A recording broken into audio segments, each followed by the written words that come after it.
Gilles David, je suis le PDG fondateur d'Enertime. Enertime, c'est une PME, un peu plus qu'une start-up maintenant, créée il y a à peu près 9 ans, installée à Courbevoie, et Enertime emploie une quarantaine de personnes. C'est beaucoup d'ingénieurs, jeunes ingénieurs. Enertime conçoit, fabrique, vend ce qu'on appelle des machines à cycle organique de Rankine, qui sont des machines thermodynamiques qui font de l'électricité avec de la chaleur perdue. Le projet Leanship, c'est un consortium de 48 sociétés européennes qui comprend la majorité des grands chantiers navals européens, dont STX France, Meyer Werft, Fincantieri, pour ne citer que cela. Nous étudions la fabrication et l'installation d'ORC sur des bateaux de croisière ou des gros bateaux, afin de récupérer la chaleur sur les moteurs de ces bateaux et d'en faire de l'électricité qui sera utilisée ensuite par le bateau et qui réduira donc la consommation de fuel du bateau ainsi alimenté.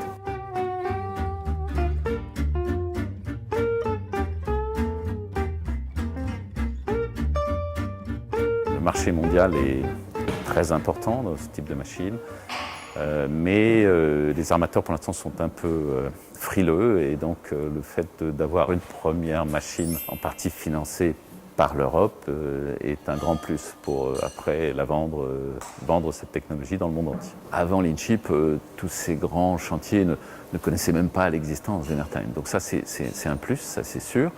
Deuxièmement, le fait d'être sélectionné par l'Europe, c'est quand même une marque de qualité à l'international, parce que vous êtes finalement vous êtes un peu sorti du lot, de votre lot national pour être porté à l'international et en tout cas sur le marché européen.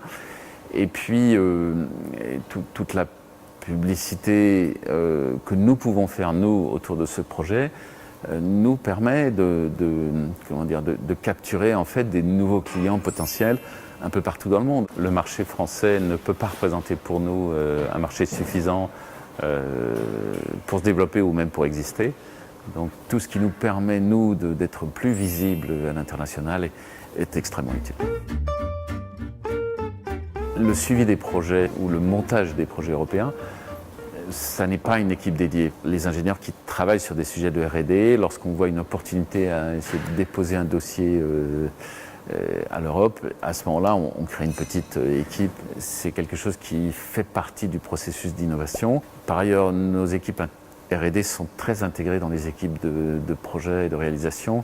Les gens peuvent travailler sur des projets de R&D pendant 6 mois, et puis après, pendant 1 an, ils travaillent sur un projet commercial, pour qu'au niveau de la société, la compétence se diffuse mieux et plus vite, et que finalement, on garde un avantage technologique par rapport à nos concurrents.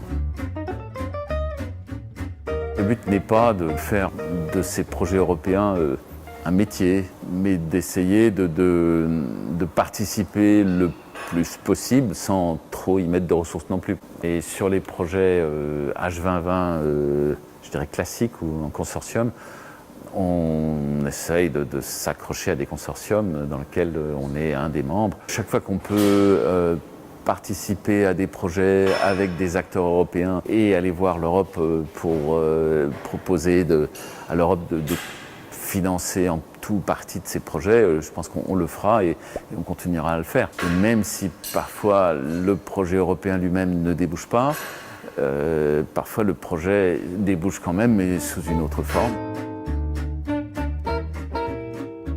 Alors un conseil pour toutes les sociétés françaises ou les labos qui veulent travailler sur des projets européens, réseauter.